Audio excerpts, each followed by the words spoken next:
Doctor Pawase अर्धांगवायू पुनर्वसन आणि निसर्गोपचार केंद्र। निसर्गरम्य आणि प्रदूषणमुक्त वातावरणात 20 कॉटचे उत्तम मशिनरी आणि सर्व सुविधा उपलब्ध असलेले सुसज्ज निसर्गोपचार केंद्र। अर्धांगवायू, मान, पाठ, कंबर आणि सांधेदुखी, हातापायांना मुंग्या येणं, टाचदुखी, चेहऱ्याचा पॅरालिसिस, ॲक्युपंक्चर, फिजिओथेरपी, जलचिकित्सा, बाष्पचिकित्सा, योग चिकित्सा, मालिश चिकित्सा, चुंबक चिकित्सा, आहार चिकित्सा आणि माती चिकित्सा। संपर्क डॉक्टर रमेश पावसे, ठिकाण हिवरगाव पावसा, रायतेवाडी रोड, तालुका संगमनेर। संपर्क 9623 25 67 22।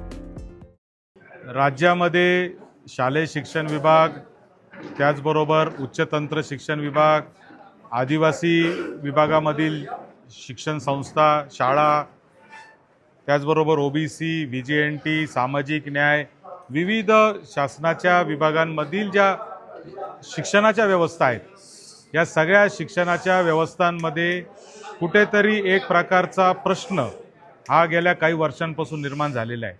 आणि तो प्रश्न काय फक्त शिक्षकांपुरता मर्यादित आहे असं नाही, तो विद्यार्थ्यांचा आहे, तो शिक्षकांचा आहे, तो पालकांचा आहे, शिक्षण संस्थांचा आहे, वेतनेतर अनुदान मिळत नाही आहे।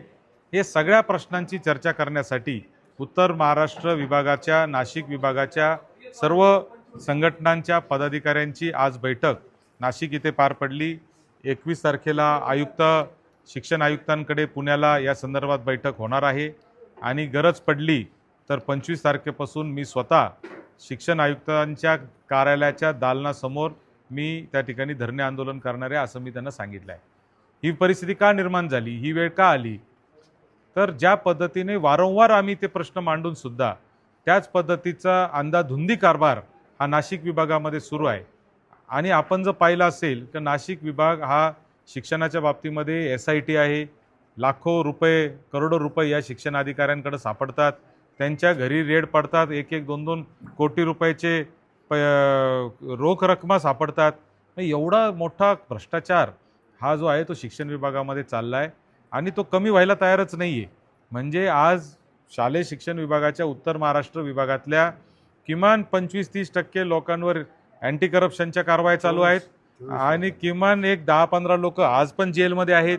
आणि मग ही जी परिस्थिती आहे याच्यामुळे शिक्षणाचा एक जो सावळा गोंधळ उभा राहिला त्याच्या विरुद्ध आज चर्चा करण्यासाठी, विचारविनिमय करण्यासाठी, पुढची रूपरेषा ठरवण्यासाठी, पुढची दिशा ठरवण्यासाठी सगळे शिक्षक संघटना धुळे, जळगाव, नंदुरबार, अहिल्यानगर आणि नाशिक जिल्ह्यातल्या सगळ्या संघटनांचे पदाधिकारी, शिक्षकेतर कर्मचारी, संस्थाचालक सगळ्यांचे प्रतिनिधी आज आम्ही या ठिकाणी बसलो आणि काही आम्ही विचारविनिमय केला आहे आणि येणाऱ्या काळामध्ये या संदर्भामध्ये ताकदीने शासनाच्या पुढे आपल्याला हे प्रश्न मांडायचे आहेत, शासनाकडून हे सगळं करून घ्यायचं आहे, या संदर्भामध्येची रूपरेषा आज ठरलेली आहे। जो शिक्षण विभागाच्या संदर्भातली जी चर्चा आहे ती 21 तारखेला पुण्याच्या शिक्षण आयुक्त कार्यालयामध्ये बैठक होईल।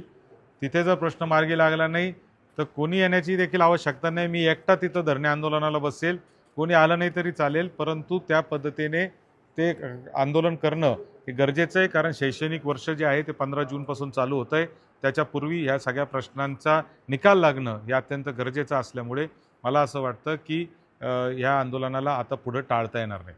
महत्त्वाची 4-5 मागण्या काय असतील याच्यामध्ये विशेष करून मागण्या ज्या आहेत त्या म्हणजे ज्या पद्धतीचे सगळ्यात महत्त्वाची मागणी याच्यामध्ये जी आहे ती अशी आहे की शालेय शिक्षण विभाग असेल हे मनातील तशा पद्धतीने कारभार करत आहे, त्यांना वाटेल तेव्हा तशा पद्धतीचे परिपत्रक काढले जात आहेत, कुठेतरी शासन निर्णय येत आहेत, याला कुठल्याही पद्धतीचा बेस नाही आहे, कोणत्या शिक्षण तज्ज्ञांशी चर्चा केलेली नाही आहे।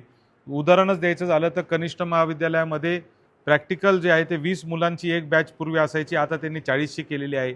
कशाच्या आधारावर 40शी केली, काय केलं, याच्या मागे काही सायंटिफिक कारण आहे का, काही माहिती नाही आहे। शिक्षकांची जी संख्या आहे ती कमी करण्याच्या दृष्टीने संच मान्यतेचे नियम सतत वारंवार बदलले जात आहेत। त्याचबरोबर आपण पाहतो की अतिदुर्गम भागामध्ये आधार कार्ड हे कंपल्सरी आहे, आधार कार्ड अतिदुर्गम भागातल्या अनेक मुलींचे निघत नाही, त्यांचे पालक हे गुजरात किंवा मध्य प्रदेशमधून येणारेही मुलं नाशिक जिल्ह्यात आणि धुळे नंदुरबार जिल्ह्यात मोठ्या प्रमाणावर आहेत। 3-4% जरी मुलं जे आहे ते रेकॉर्डवर राहिले नाही तर त्याच्यातून डायरेक्टली जे 2 शिक्षक एका शाळेत पाहिजे तिथे 1 शिक्षक येतो आणि मग 1 शिक्षक असला तर तो कशा पद्धतीने हा सगळा शिक्षणाची व्यवस्था सांभाळणार आहे, असे खूप प्रश्न आहेत। त्याचबरोबर अनेक प्रश्नांच्या बाबतीत सरकारने मागं वेळोवेळी शब्द दिलेले आहेत परंतु ते शब्दांची पूर्तता ते करत नाही आहेत. जुन्या पेन्शनच्या बाबतीत सरकार काही बोलत नाही आहे. त्याचबरोबर 2005 पूर्वी लागलेल्या शिक्षकांच्या पेन्शनच्या बाबतीत सरकार काही बोलत नाही आहे. टप्पा अनुदानाच्या बाबतीत ज्या घोषणा केल्या होत्या त्याचे पैसे वेळेवर मिळत नाही आहेत. मिळाले तरी त्याच्यामध्ये 2-2, 3-3 महिन्यांचे पैसे, 2-3 वर्षांचे पैसे जवळजवळ थकलेले आहेत. आणि मग हे सगळ्या ज्या गोष्टी आहेत त्या किचकट झालेल्या आहेत. आणि नाशिक जिल्हा तो जो आहे तो एक SITचा बालेकिल्ला झालेला आहे असं मी म्हणतो. म्हणजे नाशिक जिल्हा कायद्याचा बालेकिल्ला हे कौतुकाने आपण म्हणत होतो, पण आता हा नाशिक जिल्हा SITचा बालेकिल्ला झाला आहे. म्हाडाचा घोटाळा झाला, SIT स्थापन झाली. खरात मॅटर झाला, SIT स्थापन झाली. त्या ठिकाणी काल नीटचा घोटाळा झाला, त्याच्यात पण नवीन एक प्रकार आलं. TCSचा घोटाळा झाला, SIT स्थापन झाली. शिक्षणाचा घोटाळा झाला, शिक्षण विभागामध्ये शालार्थ IDचा SIT स्थापन झाली.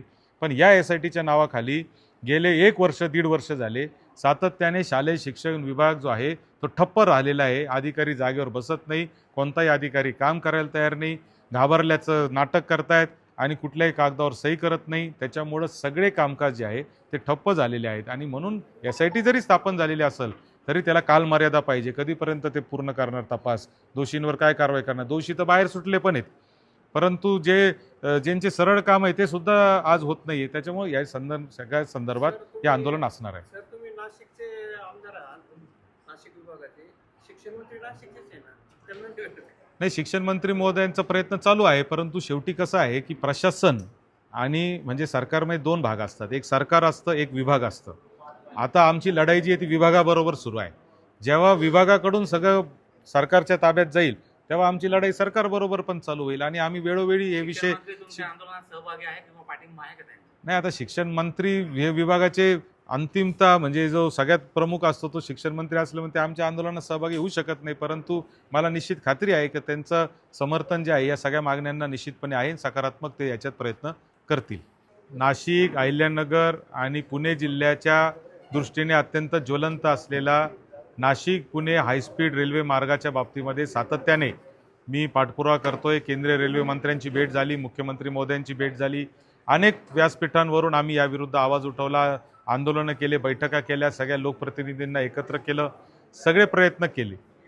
नाशिक आणि पुण्यामध्ये होणारी ही रेल्वे ही सरळ मार्गाने झाली पाहिजे. ती नाशिक, शिर्डी, अहिल्यानगर आणि पुणे अशी वेढा घालून न जाता ती सरळ मार्गाने झाली पाहिजे अशी मागणी होती. मात्र अचानकच आता आम्हाला असं कळालंय की ही रेल्वे ही रद्द करण्यात आलेली आहे. आणि ती रद्द करण्याचा जो निर्णय झाला त्याच्या माध्यमातून आम्हाला खरं तर माहिती मिळाली, वर्तमानपत्रांमधून मिळाली. असा जर निर्णय रद्द झाला असेल आणि ही रेल्वे जर रद्द झाली असेल तर तो नाशिक आणि नगर जिल्ह्यावर केलेला फार मोठा अन्याय असं माझं ठाम मत आहे. नाशिक हा औद्योगिक एक प्रगतीचं केंद्र आहे, त्याला पुण्याबरोबर जोडणं हे अत्यंत महत्त्वाचं होतं. आज पुण्यामध्ये आमचे अनेक मुलं मुली जे शिक्षणाच्या निमित्ताने, नोकरीच्या निमित्ताने राहतात, त्यांच्यासाठी जाण्या येण्याची व्यवस्था होणं अत्यंत गरजेचं होतं.